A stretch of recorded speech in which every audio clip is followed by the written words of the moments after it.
after further review, a Clemson student's perspective on sports.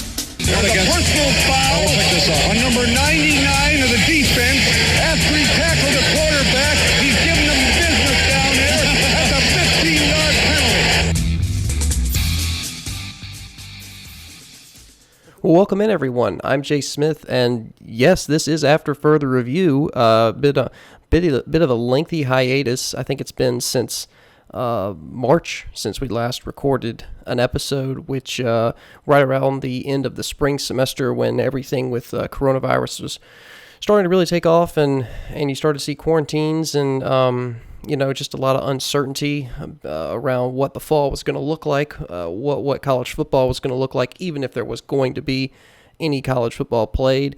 And so many storylines, so many things have happened since March. So there's a lot of ground to cover, and I'm going to do my best to get through all of that, but also look ahead and talk about some of the games that are going to be happening this weekend, because there are football games happening this weekend. In fact, several on the docket for tomorrow that are going to be really interesting and worth a watch. But like I said, yeah, it's been a little bit of a hiatus here for the show. I'm excited to get back into it. I want to get back into it with pretty regularity and, start doing at least a show a week, if not two.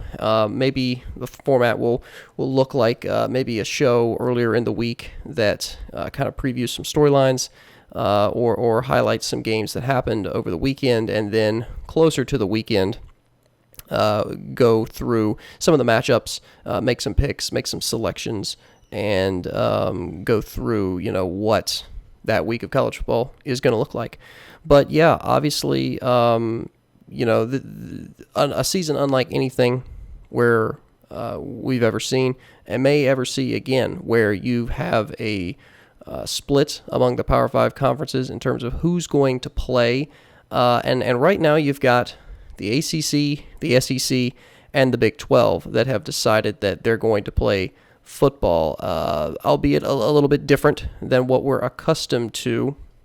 And then obviously the Big 10 and the Pac-12 are the other two Power 5 conferences who have decided they're not going to play this fall. I think they're still toying with the idea of a spring season. Right now there is a lot of pushback by the Big 10 coaches and players and people involved in that area against the commissioner's decision to postpone that season. And so it's really going to be interesting to see what that looks like. And one of the bigger stories out of yesterday was the statement put out by Ohio State coach Ryan Day.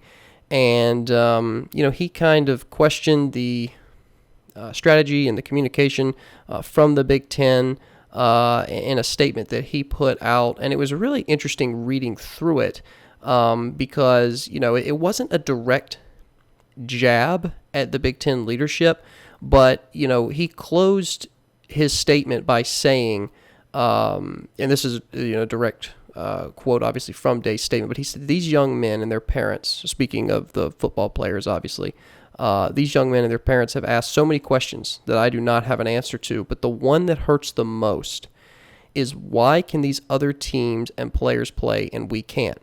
Duke is playing Notre Dame and Clemson is playing Wake Forest this weekend. Our players want to know, why can't they play? And I think it's a legitimate question, right? I think it's totally a legitimate question, and it really I think speaks to the ire that a lot of people in the Big Ten circle right now have for the way that this was handled. And obviously, again, ACC and SEC and Big 12 have established some protocols and procedures that teams are going to have to adhere to, and the schedules are going to look different, obviously, and the crowd capacity is going to look different, and so there's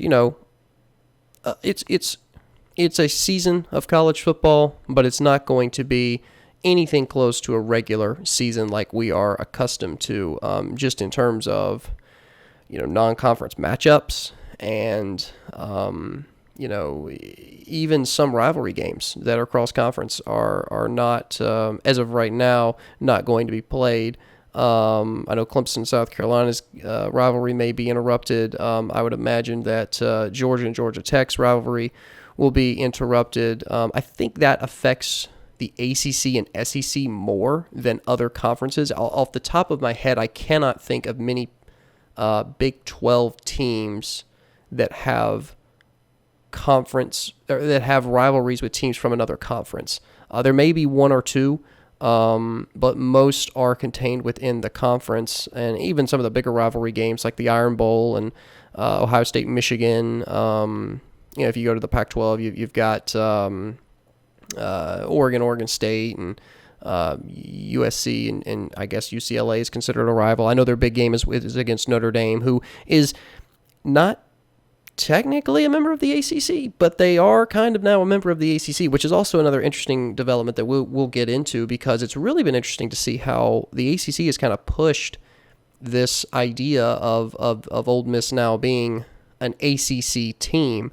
And, it's something that we had probably foreseen happening at some point. I mean, we all know that Notre Dame really wants to hold on to that TV contract with NBC, and that's one of the driving forces behind staying independent. They may list other reasons, but that television contract with NBC is certainly a big driving factor. And look, I mean, the ACC this year, they don't have divisions. It's just it's all the teams listed out.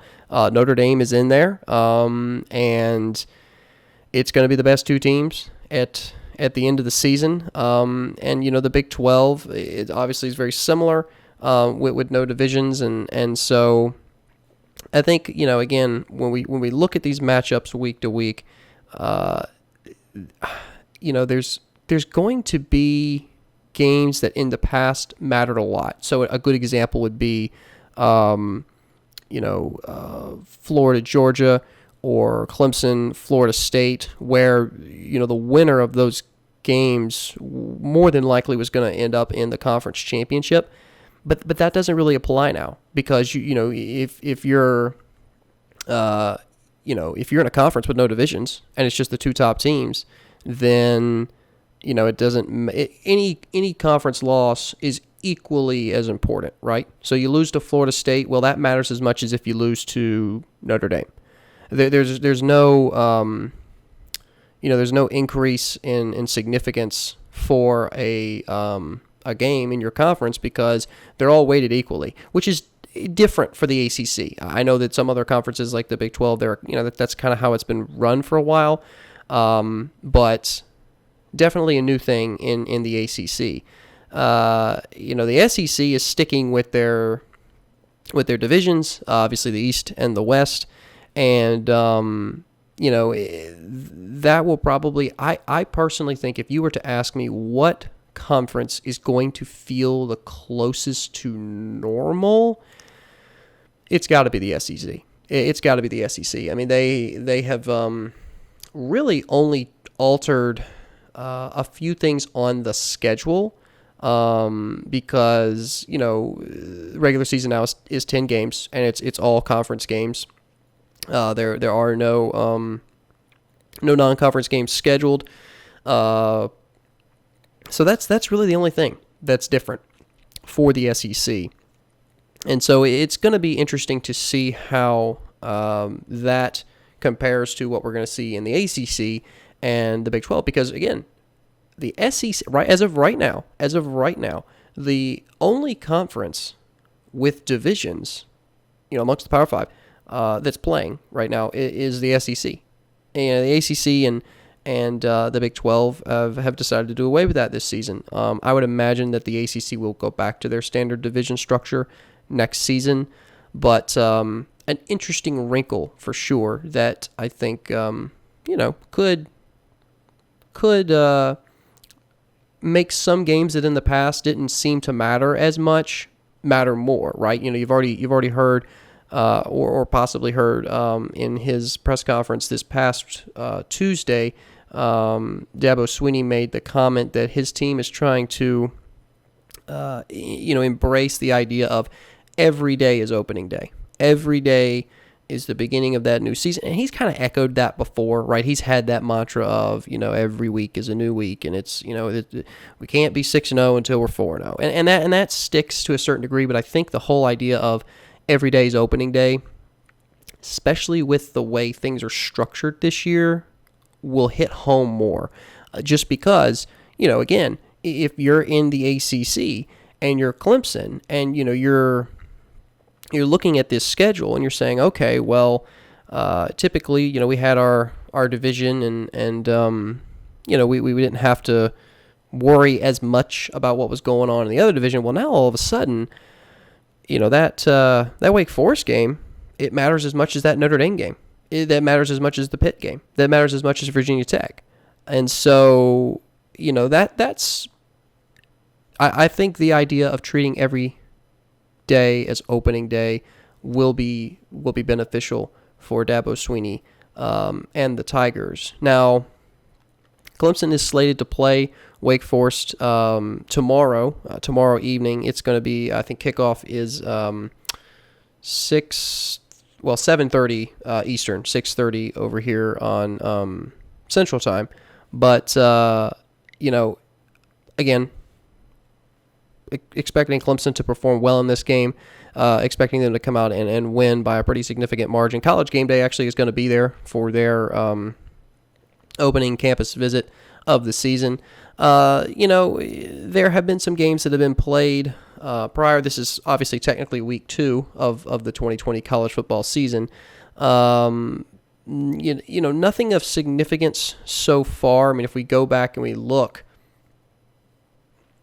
at those week 1 games, nothing really jumped out. I think the closest matchup was Arkansas State and Memphis, which finished up with Memphis winning 37-24. I mean, obviously, BYU destroyed the Midshipmen of Navy 55-3, but really nothing on the slate. Actually, Stephen F. Austin and UTEP was a little bit closer, 24-14. That was the closest matchup from week 1. But yeah, nobody really on that slate that's obviously going to contend for a playoff spot. So it was mostly overlooked. Certainly not as hyped up of a week 1 as we are accustomed to. And so it kind of felt, just watching those games last week and even last night because, UAB squared off against Miami, I believe. It just felt different. It did not feel as hyped up as what we usually see, and so it was a little bit different. I think obviously the kickoff, if you will, of this season is going to be the Clemson Wake Forest game. But it's just okay. Yes, and I did want to check. Miami did play. UAB beat them 31-14, and I believe that was that was last night. Okay, that was I was switching between keeping up with that game on my phone and then watching the Kansas City Chiefs dismantle the Houston Texans last night with obviously the kickoff of the NFL season. But again, it's I think it's really going to be interesting for playoff teams, especially Clemson, who is preseason number 1, I believe, for the first time ever. I don't have any notes on them being number 1 in preseason before now. They did have a streak of, I want to say, 8 or 9 years where they finished the season higher ranked than they started. But as far as I know, Clemson has never started the season at the preseason number 1.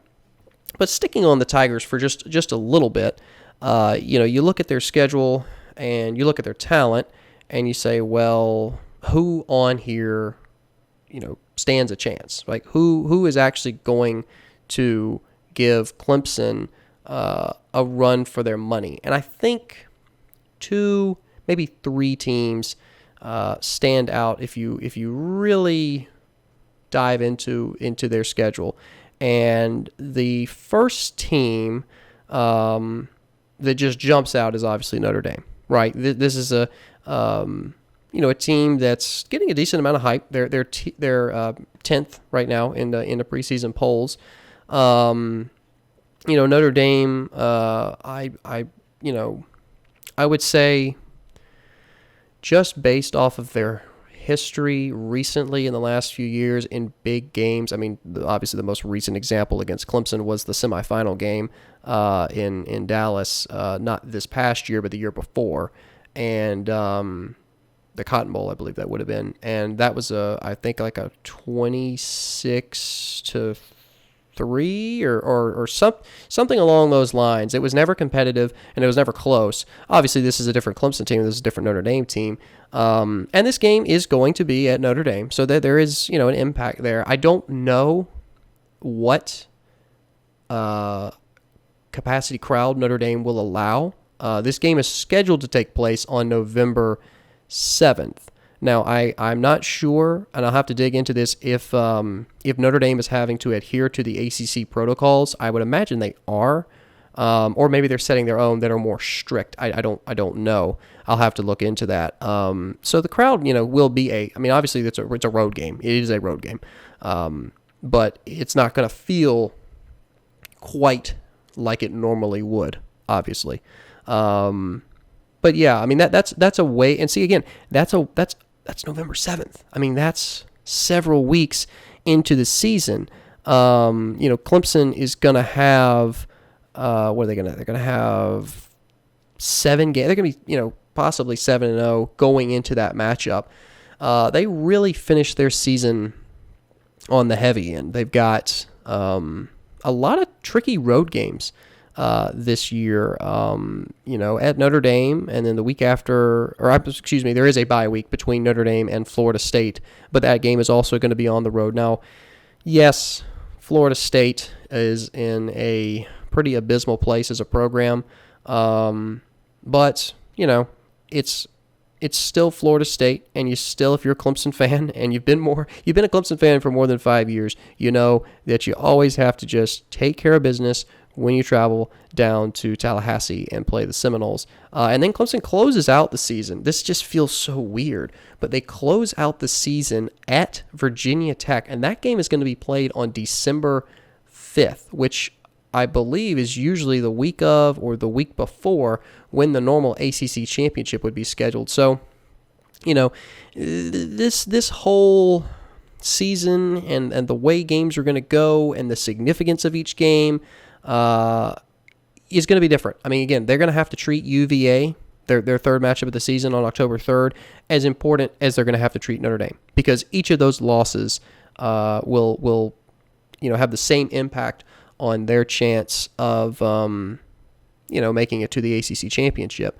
And so, it's going to take, I think, probably a week or two. I don't think we're going to see the sharpest Clemson team until we get into October. I think Wake Forest, they're going to put up some points, and obviously I think they're going to win by at least 21. I don't expect them to be firing on all cylinders for 60 minutes. And you wouldn't expect them to be with everything that's happened and it being a week 1 game. Never mind the fact that it is on the road. But again, Wake Forest, that's going to be essentially a 50-50 crowd, whatever crowd there is there. And it's going to be about half of it will be orange. Just based off of my experience on going to a Clemson-Wake Forest game a couple of years ago, half the stands are going to be orange. The Citadel is a tune-up game in essence, and that should not pose any sort of challenge for Clemson. But I really expect to see what they're made of and how this team looks on that October 3rd game against UVA. And that'll really be a good test going into the following week with Miami coming to town, a team that Clemson has handled with ease for the past few years, but that's going to kind of set the pace. I really think the UVA game is going to set the pace for how they're going to perform against Miami and what we're going to see of Trevor Lawrence and all the weapons that he has around him. And, how those pieces are going to fit into the puzzle. Looking at some of the other matchups that we have, because I do want to get to some of the other games on the schedule. Let's see. We have a couple of games, actually several that have been postponed. SMU TCU was supposed to play tonight. That has been postponed. FIU and UCF has been postponed. And then Marshall at East Carolina. Now, game that's going to happen noon on Saturday, Syracuse at North Carolina.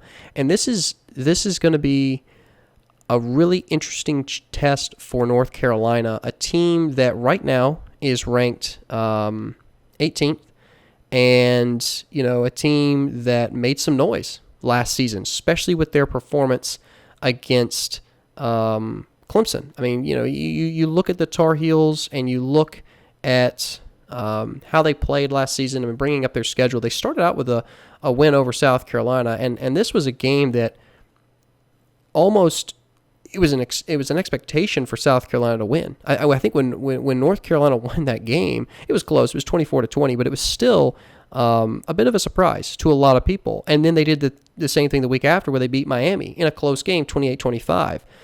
They did drop a game in week 3 on the road to Wake Forest, and then obviously lost to App State, and then Clemson. So they kind of, there was a lot of inconsistency. Many people remember the 6 overtime game against Virginia Tech on the 19th of October. And to be honest with you, I think that game encapsulated North Carolina last season. It was a team that had talent. It was a team that had resolve. This is a team that almost beat the number 1 team in the country at the time in Clemson when they had them at home. Really should have beat them, to be honest with you. You go back and watch that game. Clemson should have lost that game, just as they should have lost to NC State several years ago at home, and a couple other times where Clemson's just not played well.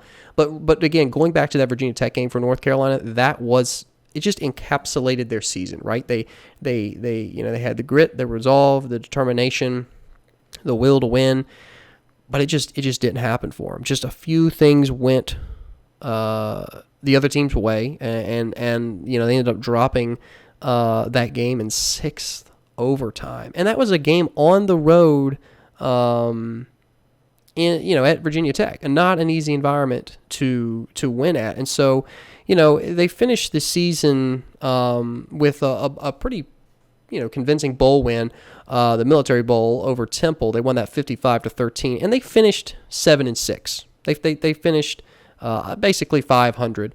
Finishing the season 6-6, obviously, and 4-4 in the conference. They were a 500 football team. But what was so,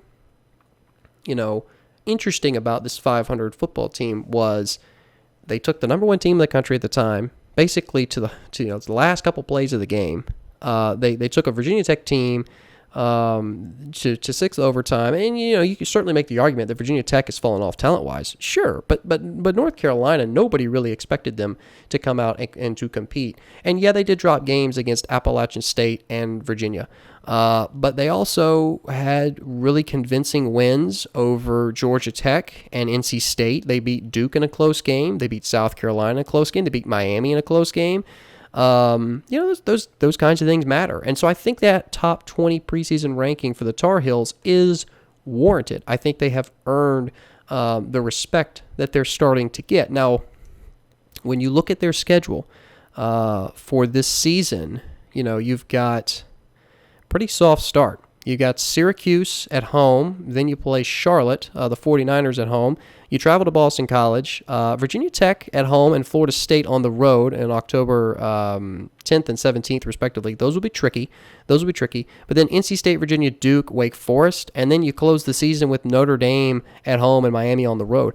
I think this North Carolina team, if they're able to avoid some of the mistakes that they made in those critical games at critical points last season, I think you're flirting with 7-8 win football team. I could see North Carolina going 8-3. I could see them going 7-4. I could see them going 9-2.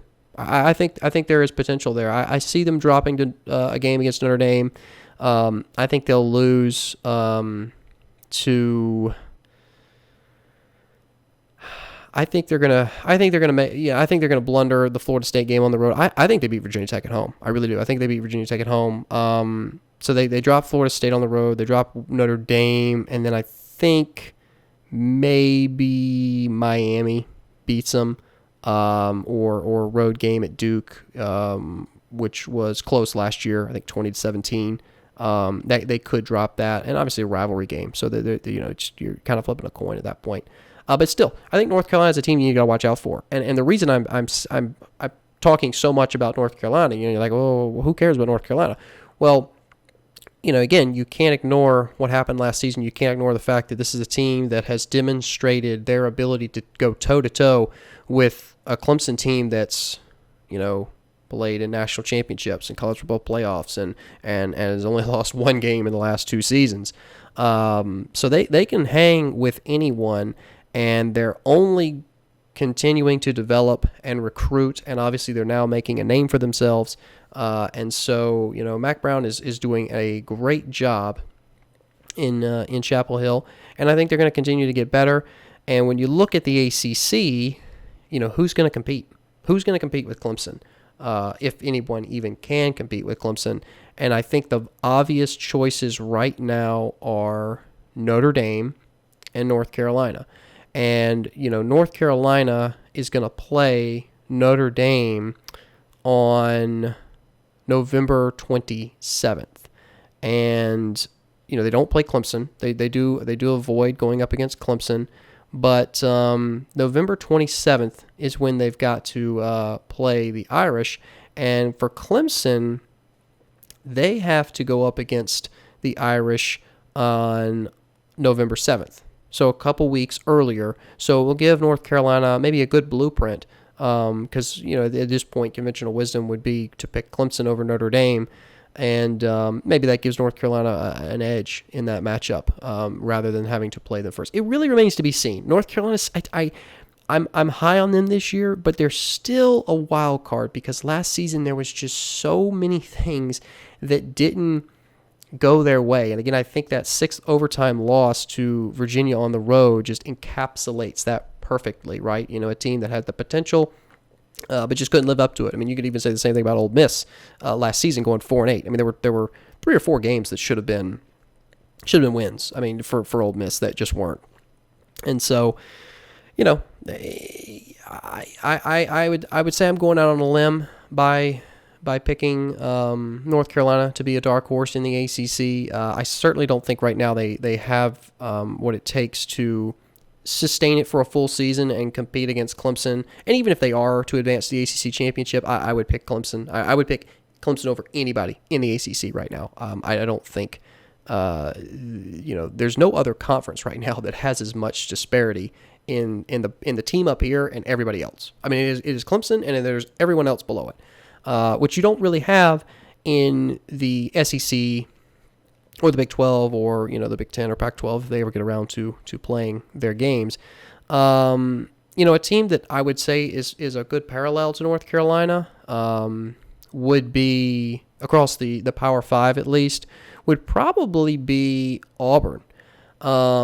And I would pick Auburn as a good comparison to North Carolina because Auburn's a team that started 5-0. They beat Oregon in a neutral site game to open the season. Close game, 27-21. They beat Texas A&M on the road, 28-20. They were rolling. They really were rolling. And then they lost that game at Florida, 24-13. They came back, played well against Arkansas. Arkansas, obviously, bottom barrel of the SEC. And then lost to LSU on the road by 3. And that is really where their season lost its momentum because they knew that second, and I'm not, at Florida, at LSU, those are, and you haven't even played Georgia and Alabama yet. I mean, good Lord, you've already had to play Oregon, you already had to play A&M. I mean, at A&M, at Florida, at LSU, that's tough. That's a really tough schedule. But yeah, you could tell with Auburn that the win was cut out of their sails when they lost to LSU by 3. And they picked up a close win against Ole Miss. That was one of the games that Ole Miss really, I think, played better. than Auburn and should have won, but then they dropped the Georgia game the week after, and they finished the regular season 9-3, 5-3 in conference play, and then lost to Minnesota in the Outback Bowl. And you could really tell Minnesota wanted to be there more than Auburn did, because Auburn had bigger aspirations, and they didn't live up to the aspirations this season, and so they finished 9-4, and that's not a great year for Auburn, but they were so close. I mean, think about it. You switch, just imagine, you switch the outcome of the LSU-Auburn game. You're talking about an Auburn team that at the end of the season, I mean, they beat Alabama in an amazing Iron Bowl. Everybody remembers the Iron Bowl from last year. But you're talking about an Auburn team that has maybe a 7-point loss to Georgia, and maybe that loss to Florida. So you have maybe a 10-2 Auburn team. There's a big difference between a 9-win team and a 10-win team, especially in the SEC. And I think they would have obviously had a bigger bowl game. I think they would have won their bowl game. I think they would have been playing with a little bit more passion, a little bit more resolve. And so I think, like I said, going back to the North Carolina comparison, Auburn's a team that has shown the potential, but just didn't quite convert when they had the opportunities. They didn't finish what they started, which was a great 5-0 record up to that point. And then they finished the rest of the season 4-3. So not great for the Tigers, but I think they have the pieces in place to turn it around. And I would watch out for Auburn, especially in the West this season, just because, look, we already know LSU's not going to be what they were last year. I mean, it's just they lost their offensive coordinator, lost their defensive coordinator, Joe Burrow's gone. I mean, so many weapons. I mean, we could sit here for an hour and talk about all the weapons that LSU lost. What they did last season was incredible. I mean, it was the second team to go 15-0 in modern college football history, but they're not going to replicate that this year. I mean, it's insanity. And in the West right now, you've got an Alabama team that, for the first time almost in over a decade, is really searching for an identity. I mean, they really are. I mean, after the 2-loss regular season they had this past year, they really fell out of relevance for that bowl season, which was weird. It was really weird watching a bowl season where Alabama wasn't in the playoff. And so, I would expect for them to come back. I'm not saying Alabama's fallen off the face of the map and they're never going to be relevant again. Like, no, that's not what I'm saying. But I think this is a year, especially with everything that's going on, I think this is a year for an Auburn or maybe an A&M team that's really been disappointing. Jimbo's tenure at A&M has been really disappointing. They've been middle of the pack. I would still put money on Auburn or Alabama. I think if you wanted to make a safe pick, you would pick Alabama. And I think if you wanted to go for that dark horse, that team that's showed the potential but hasn't quite strung it together yet, I think you'd pick Auburn. A&M would be too much of a wild out there pick for me yet. They haven't really shown that they can compete right now at the top level of the SEC, even really the West. And then over on the East side, I think there's a little bit more of I think there's more teams that could compete for a spot. Obviously, Florida and Georgia, stick out immediately. Nobody's going to pick Missouri, South Carolina, Tennessee, or Vandy. Kentucky's kind of that weird middle team that's like, they're like, we're decent, but we're not terrible, and we're not really good. We're just kind of in the middle. And there's 4 teams in the East that suck, and there's 2 teams that are pretty good. And so, as is the case most years, that Florida-Georgia game is really going to be pivotal. And that game will take place on November 7th. And that game's going to be, I don't know, is it still going to be a neutral site location?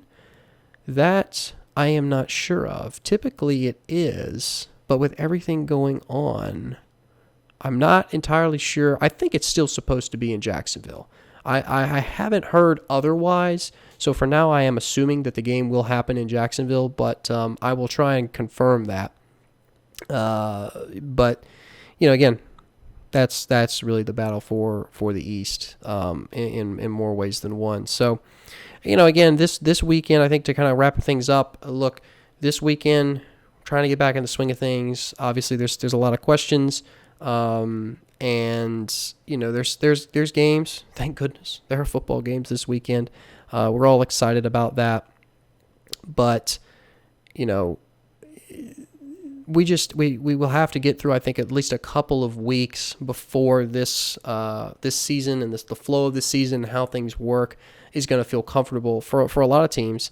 There's some good games on the slate this weekend. I mean, Ryan Day actually mentioned this matchup a little bit earlier. We talked about his statement. Duke at Notre Dame. That'll kick off at 2:30 on NBC. Georgia Tech at Florida State. Not a matchup that's really going to have a lot of significance across the ACC in terms of but a game to watch. That'll kick off 3:30 on ABC. Clemson obviously playing at Wake Forest 7:30. That's the game of the week.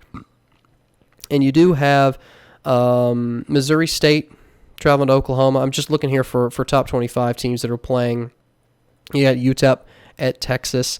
I believe, yes, Clemson is the only ranked team this week that's not playing at home.